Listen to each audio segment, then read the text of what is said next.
नमस्कार प्रिय दर्शकों, हमारे चैनल रिया टून्स में आपका स्वागत है।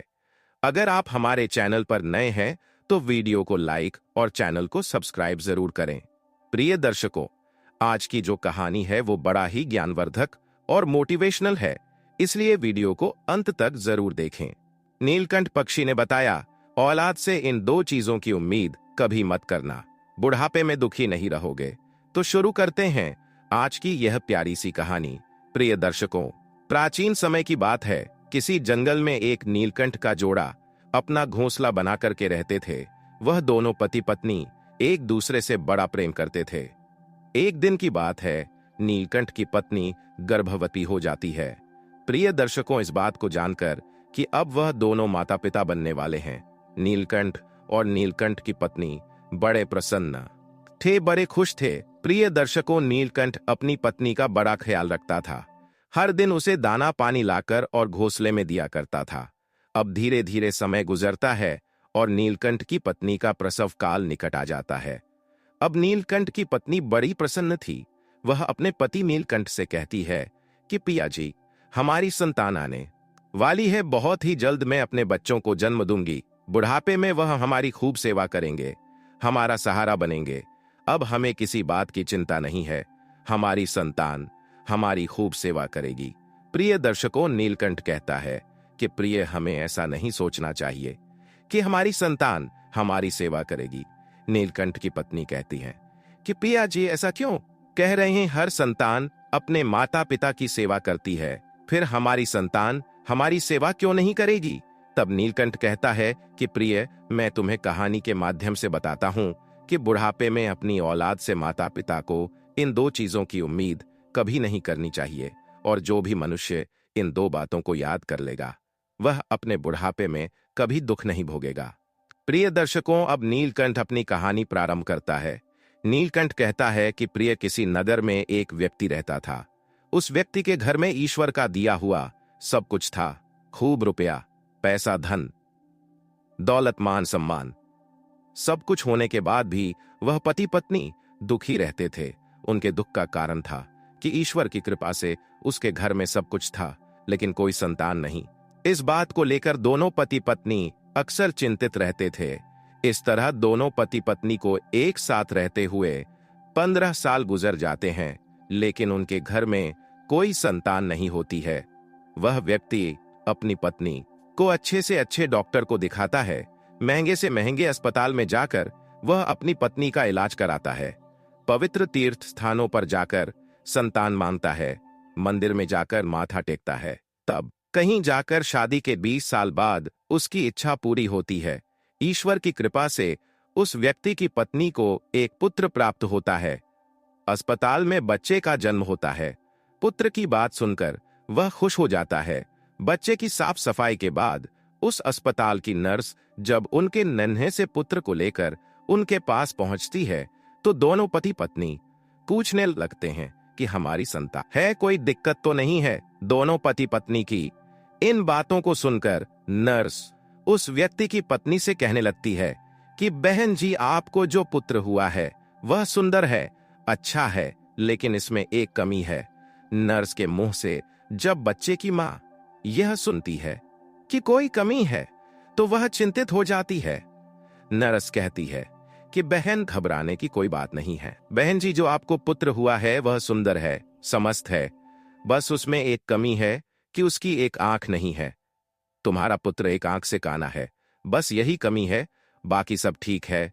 प्रिय दर्शकों, जब उस मां को यह पता चलता है कि मेरे बेटे की एक आंख नहीं है, मेरा पुत्र एक आंख से काना है, तो वह मां रोने लगती है और अपने पुत्र को सीने से लगा लेती है और कहने लगती है कि कोई बात नहीं, मेरे पुत्र की एक आंख नहीं है तो क्या हुआ, एक आंख तो सही है, जैसा भी है, पर यह तो मेरे दिल का टुकड़ा है।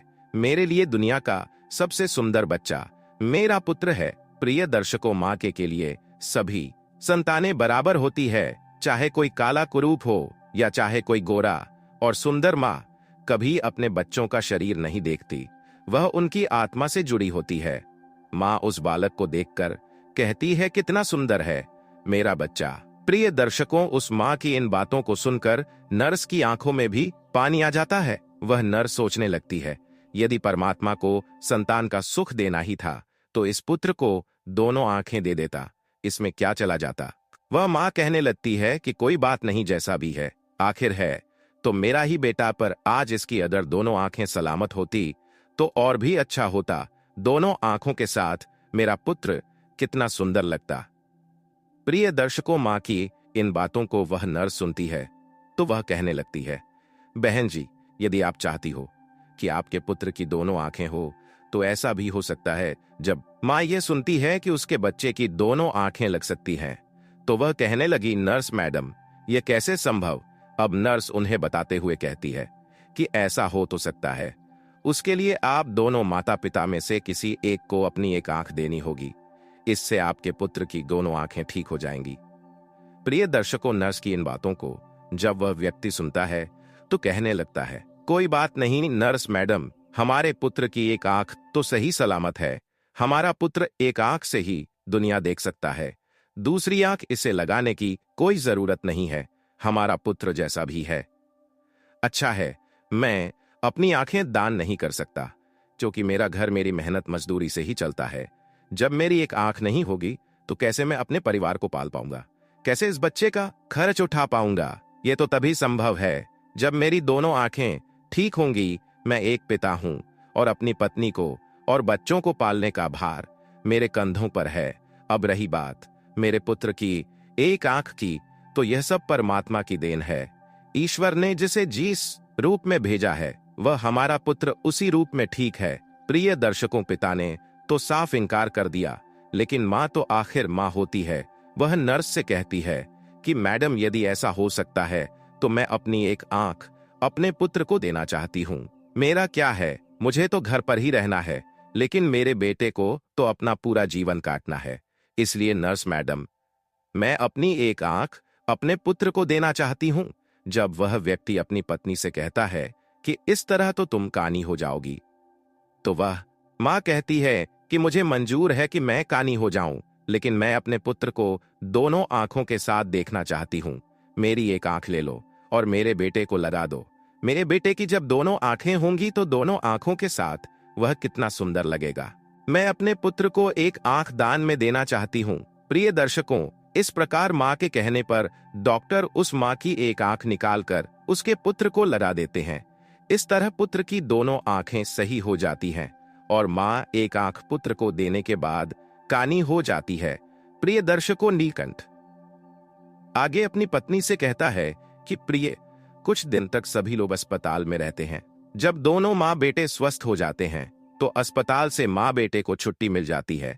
इस प्रकार वह व्यक्ति अपनी पत्नी और पुत्र को लेकर अपने घर आ जाता है और दोनों पति पत्नी मिलकर अपने पुत्र का पालन पोषण करने लगते हैं। इस प्रकार अपने बच्चे का पालन पोषण करते हुए और उनका पुत्र 5 साल का हो जाता है। सब कुछ अच्छा चल रहा होता है। तभी एक दिन उस बच्चे के पिता के किसी सड़क दुर्घटना में प्राण चले जाते हैं। जब उसकी पत्नी को अपने पति की मौत की खबर मिलती है तो वह बेचारी दहाड़े मारकर रोने लगती है। वह सोचने लगती है कि मेरा 4 साल का बच्चा है, घर में एक ही कमाने वाले थे और वह भी मुझे छोड़कर चले गए। अब मैं इस बच्चे का पालन पोषण कैसे कर पाऊंगी। अब यह सोचकर वह दहाड़े मारकर रोने लगती है। उसका रोना धोना सुनकर आस पड़ोस के लोग आ जाते हैं और उस लाचार मां को समझाने लगते हैं, उसे धीरज रखने को कहते हैं और किसी तरह समझा बुझाकर उस व्यक्ति का अंतिम संस्कार करते हैं। प्रिय दर्शकों, इस प्रकार वह लाचार मां अपने 5 साल के बच्चे के साथ जीवन बिताने लगती है। घर में जो जमा पूंजी थी वह सब संतान पाने की चाह में उसके इलाज कराने में पहले ही खर्च हो चुकी थी। पति के मृत्यु के बाद जो भी बचता है वह पति के अंतिम संस्कार में चला जाता है। इस प्रकार वह मां दूसरों के घरों में झाड़ू पोछा करके, दूसरों के घरों में बर्तन मांज करके अपने पुत्र का पालन पोषण करने लगती है।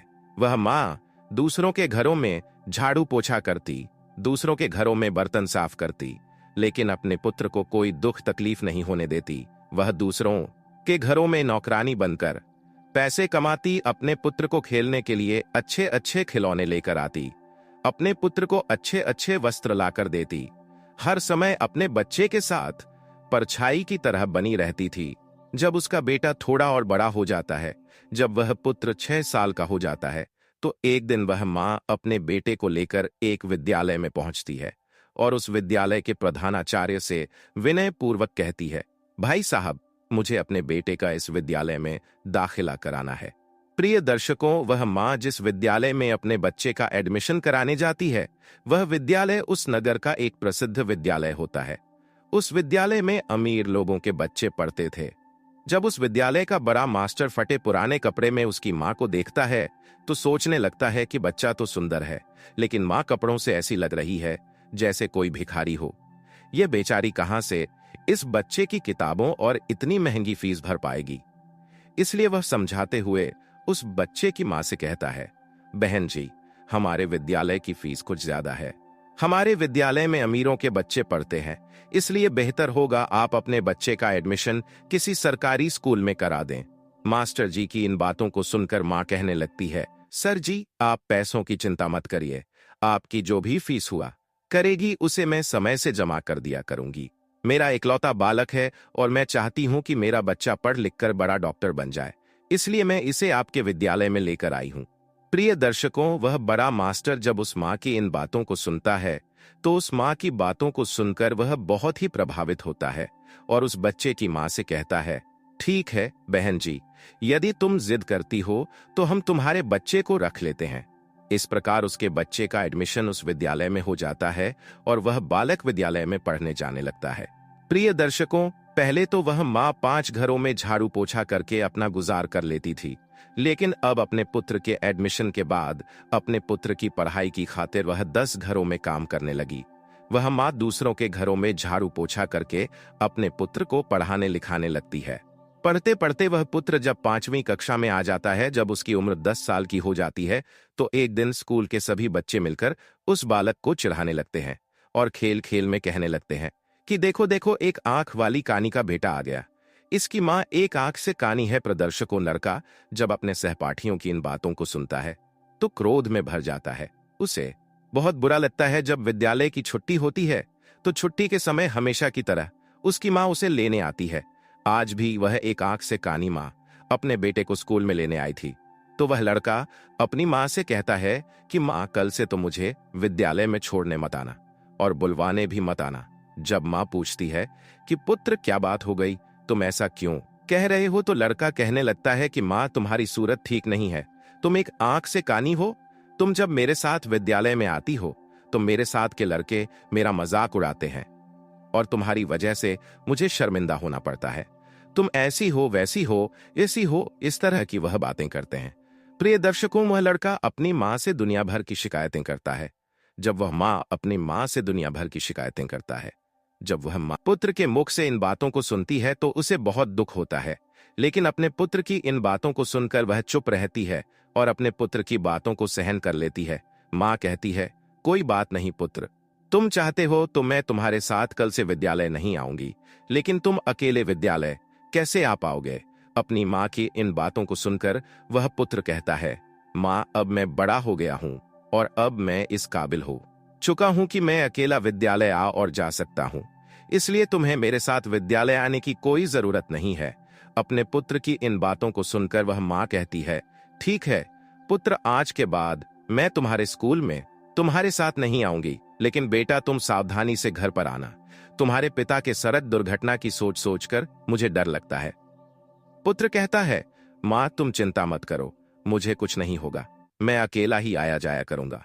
प्रिय दर्शकों, उस दिन के बाद से वह पुत्र अकेला ही विद्यालय आने जाने लगता है। जैसे जैसे पुत्र बड़ा होता गया, वैसे वैसे ही पुत्र के खर्चे भी बढ़ते चले गए।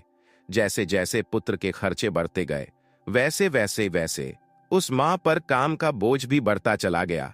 प्रिय दर्शकों, धीरे धीरे समय गुजरता चला गया और इस प्रकार वह लड़का विद्यालय की पढ़ाई पूरी कर लेता है और उसके पूरी क्लास में सबसे अच्छे नंबर आते हैं। इसके बाद वह आगे की पढ़ाई करने के लिए शहर चला जाता है।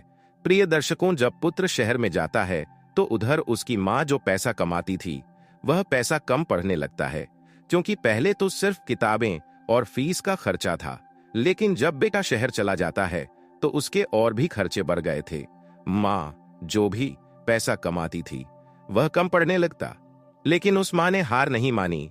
पहले जहां 15 घरों में काम करके अपने बेटे का खर्चा पूरा करती थी, वहीं पुत्र के शहर जाने के बाद वह 30 घरों में बर्तन साफ करने लगी और झाड़ू पोछा करती। दिन भर मेहनत करती और मेहनत करते करते रात के 11 बज जाते थे।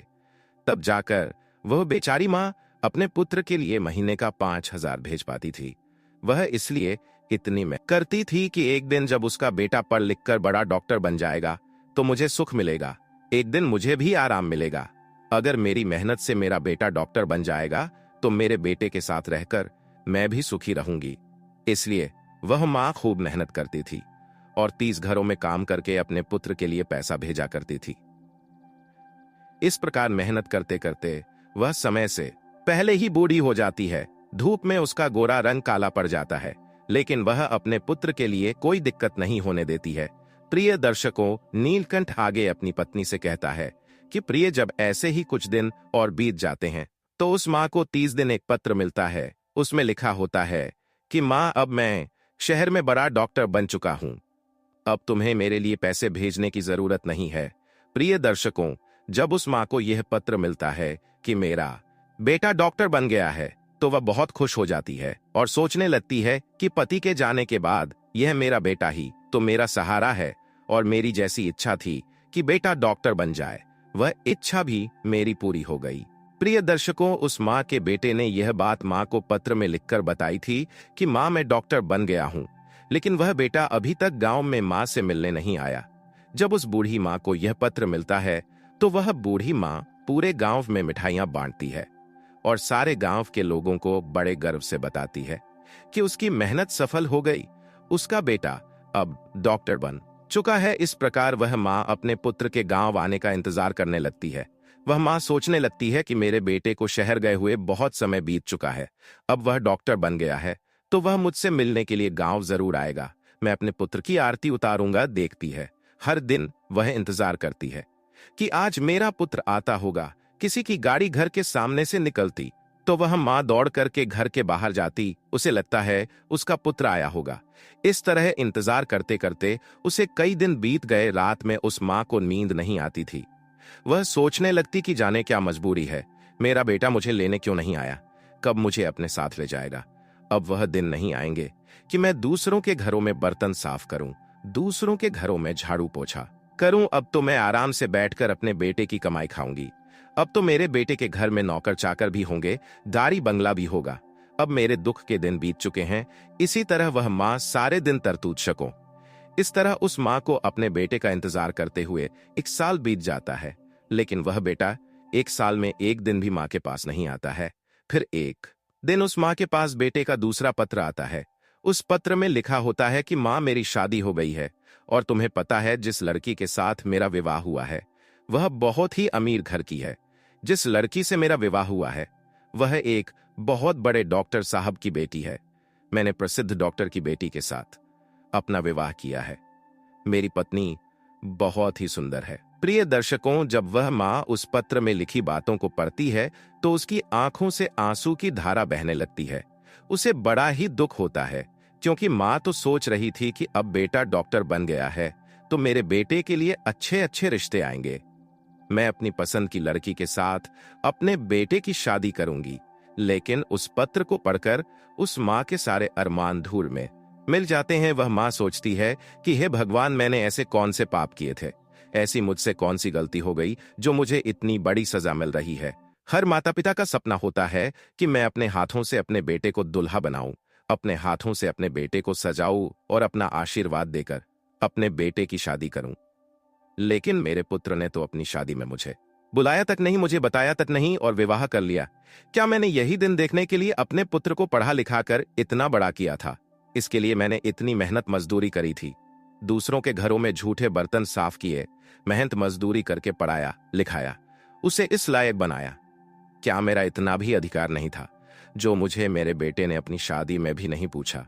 अब शादी करने के बाद पत्र लिखकर बता रहा है कि मां, मैंने शादी कर ली।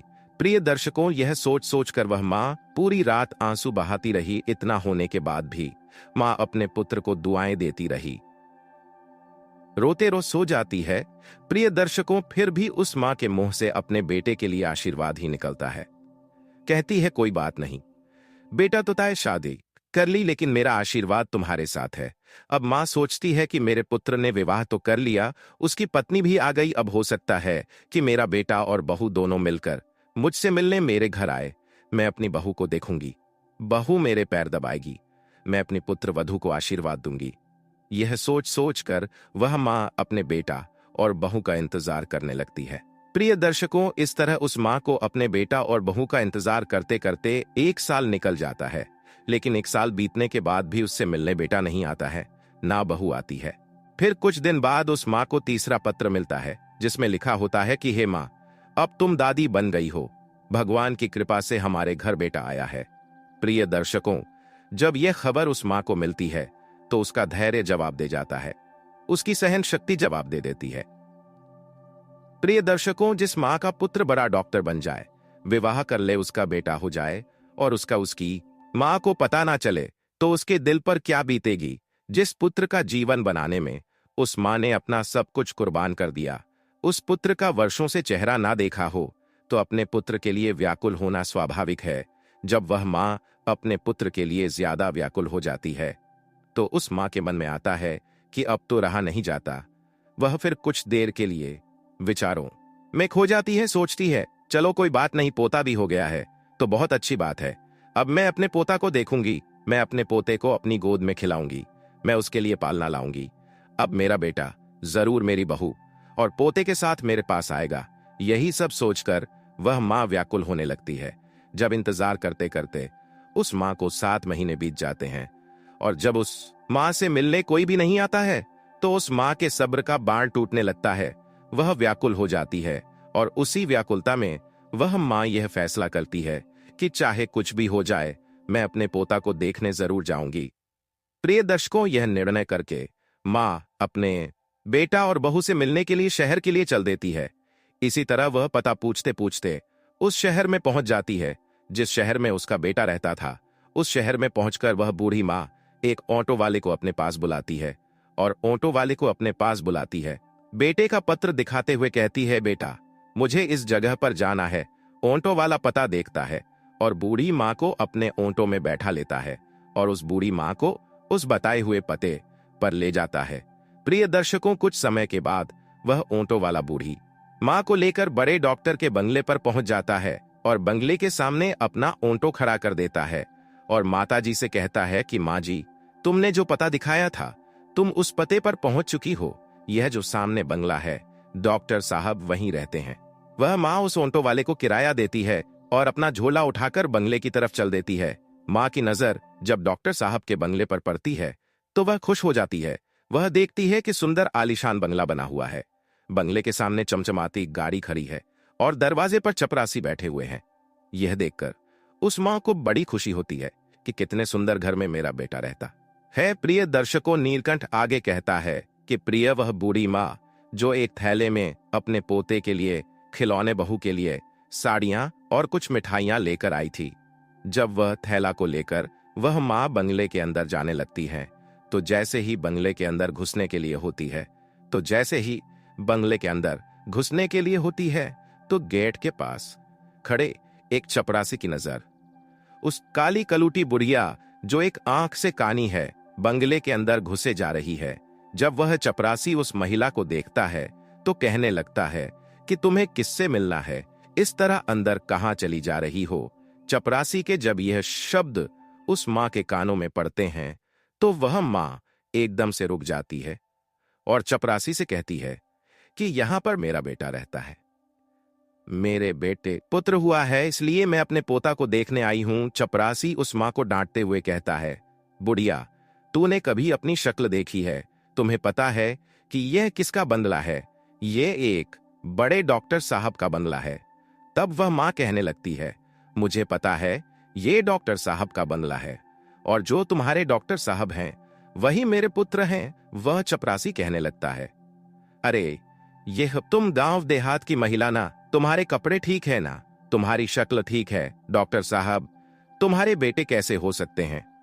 प्रिय दर्शकों, जब यह बात पास में खड़ा हुआ एक दूसरा चपरासी सुनता है तो वह भी उस मां के पास पहुंच है।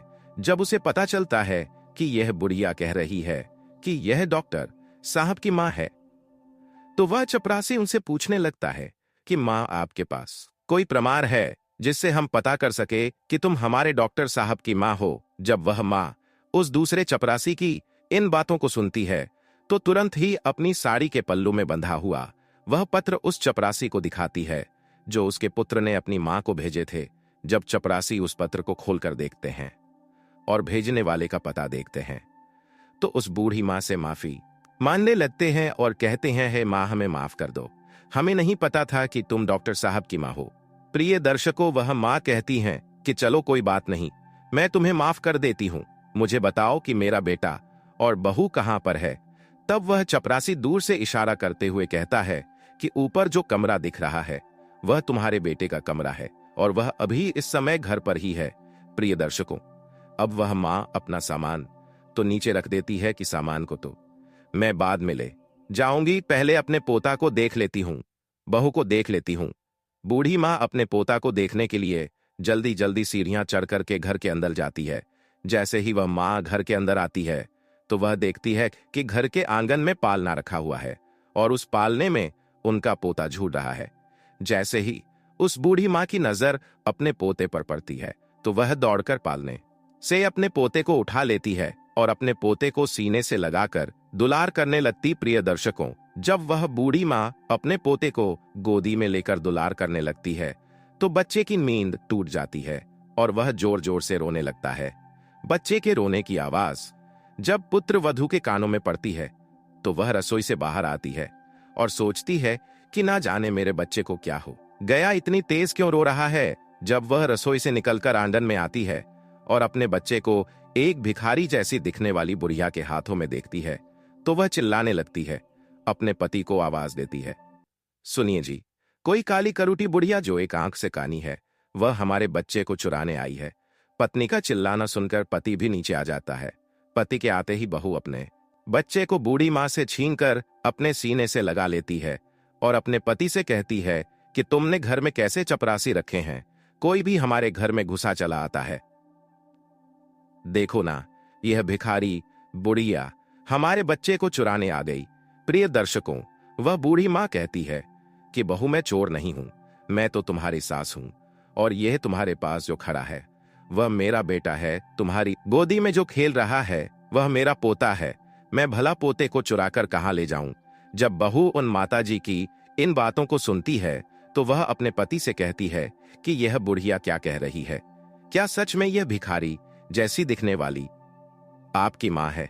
क्या ऐसे ही गरीब परिवार में आपने जन्म लिया है? मुझे पहले तो कभी आपने बताया नहीं कि आपकी कोई माँ भी है। जब बेटा अपनी पत्नी की इन बातों को सुनता है तो कहने लगता है कि यह बुढ़िया झूठ बोल रही है, यह मेरी माँ नहीं है, मेरी माँ तो अब इस दुनिया में ही नहीं है। प्रिय दर्शकों, अपने बेटे की इन बातों को सुनकर माँ को बहुत धक्का सा लगता है। वह माँ एकदम से रोने लगती है और कहने लगती है कि बेटा, तू कैसी बातें करता है, मैं तो रोज घर के दरवाजे पर बैठकर तेरी राह देखती रहती थी कि मेरा पुत्र आएगा, लेकिन तू तो आया ही नहीं। जब तू नहीं आया तो मैं खुद तुझसे और अपनी बहू से मिलने चली आई। मुझे अपने पोते को देखने की बहुत इच्छा थी, इसीलिए मैं तेरे पास आ गई हूं और तू कह रहा है कि मेरी कोई मां नहीं है। वह बहू जब अपने पति से पूछती है कि यह बुढ़िया क्या कह रही है तो पुत्र कहने लगता है, तुम इसकी बातों में मत आओ, मैं कसम खाकर कहता हूं कि यह बुढ़िया मेरी मां नहीं है। अपने पुत्र की इन बातों को जब वह मां सुनती है तो उनकी आंखों में आंसू आ जाते हैं। वह सोचने लगती है कि जिस बेटे को मैंने मेहनत मजदूरी करके पढ़ाया लिखाया, डॉक्टर बनाया, वही बेटा धन और पद के नशे में मुझे पहचानने से इनकार कर रहा है। वह कसम खाकर भी यह मानने को तैयार नहीं है कि यह मेरी मां है, जो पुत्र मेरे जीने का सहारा था, जिसके लिए मैं अभी भी जिंदा हूं, जिसके लिए मैंने अपनी जवानी को कुर्बान कर दिया। वह कह रहा है कि यह बुढ़िया झूठ बोल रही है, यह मेरी मां नहीं है, इस संसार में मेरा एक ही सहारा था, आज तो वह भी छूट गया। प्रिय दर्शकों, वह मां समझ जाती है कि मेरे पुत्र ने बड़े घर की बेटी के साथ विवाह किया है, मेरा बेटा बड़े पद पर पहुंच गया है, इसलिए मुझे पहचानने से इनकार कर रहा है। मां ने कहा, बेटा कोई बात नहीं, मुझे लगा कि तुम मेरे पुत्र हो, इसलिए मैं तुम्हारे पास चली आई, क्योंकि तुम्हारे जैसा एक मेरा भी पुत्र है, जिसे मैंने मेहनत मजदूरी करके डॉक्टर बनाया है, जो मेरे जीने का सहारा था। लेकिन अब मुझे पक्का यकीन है कि तुम मेरे बेटा नहीं हो सकते। मुझसे गलती हो गई है। प्रिय दर्शकों, और इतना कहकर वह मां रोते रोते घर की सीढ़ियों से नीचे उतरने लगती है और सोचने लगती है कि बुढ़ापे में एक ही सहारा था, और वह भी आज मुझसे छूट गया। अब किसके सहारे में जीऊंगी? एक आस थी, वह भी टूट गई। वह मां सोचती है कि जिसे मैंने जीवन की खुशी समझा था, जिसको मैंने अपने जीवन जीने का अधिकार माना था, जो जीवन की नैया को पार लगाने वाला था, वही इस बूढ़ी जीवन नैया को मझधार में डूबा रहा है। प्रिय दर्शकों, इस प्रकार रोते रोते मां भारी कदमों से नीचे उतरने लगती है। अब उनके मन में एक भावना उठती है कि जब बेटे ने ही मुंह मोड़ लिया है तो अब जीकर मैं क्या करूंगी? अब बेटा ही नहीं रहा तो इस जीवन का क्या होगा? इस प्रकार वह मां अपने बेटे के घर से बाहर निकल जाती है और बंगले के बाहर जो चपरासियों का कमरा था वहां पहुंच जाती है और एक चपरासी को अपने पास बुलाकर कहती है, बेटा, मुझे एक पत्र लिखवाना है, क्या तुम मेरे लिए इतना कर सकते हो? प्रिय दर्शकों, क्योंकि चपरासियों को तो पहले ही पता था कि यह बूढ़ी औरत डॉक्टर साहब की मां है, इसलिए वह तुरंत ही कागज कलम ले आता है और पूछने लगता है कि बताओ मां जी, मुझे क्या लिखना है? इस तरह बूढ़ी मां बोलती जाती है और वह चपरासी लिखता जाता है। जब वह पत्र पूरा लिखा जाता है तो वह मां उस चपरासी से कहती है, बेटा, मुझे बहुत जोरों की प्यास लगी है, क्या तुम मेरे लिए थोड़ा पानी ला सकते हो? प्रिय दर्शकों, उस मां के कहने पर चपरासी तो बूढ़ी मां के लिए पानी लेने चला जाता है और इधर वह बूढ़ी मां अपनी साड़ी का फंदा पंखे में डालकर और आत्महत्या कर लेती है। जब चपरासी पानी लेकर वापस लौटता है तो कमरे का नजारा देखकर हैरान रह जाता है। चपरासी देखता है वह माताजी फांसी के फंदे पर झूल रही है। अब तुरंत ही वह जाकर यह खबर डॉक्टर साहब को देता है।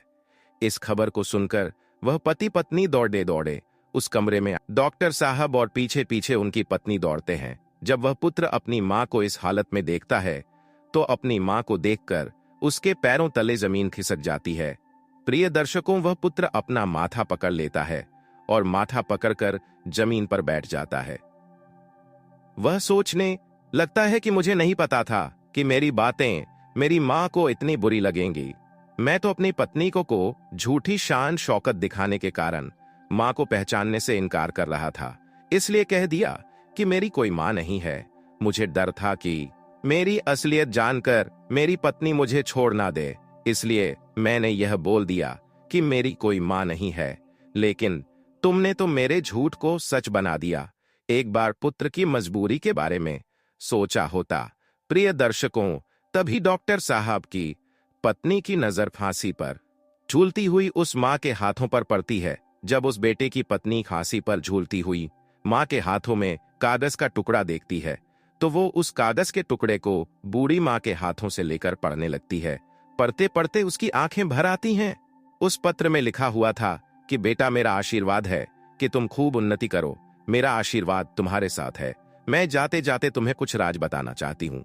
बेटा, मैं अच्छी नहीं दिखती हूँ, तो उसके पीछे भी एक कारण तुम ही हो। जब तुम्हारा जन्म हुआ था उस समय तुम्हारी एक आंख नहीं थी। मैंने अपनी एक आंख तुम्हें देकर तुम्हें सुंदर बनाया था, सुंदर रूप दिया और मैं कुरूप हो गई, और उसी कुरूप चेहरे से तुम नफरत करते हो क्योंकि मैं कानी हूं और दूसरा मेरा रंग काला है। यह भी ऐसा नहीं था। बेटा, आज तुम जिस मुकाम पर बैठे हो उस मुकाम पर तुम्हें पहुंचाने के लिए मैंने दिन रात मेहनत की है। मैंने कभी नहीं देखा कि कितनी गर्मी है, कितनी सर्दी है।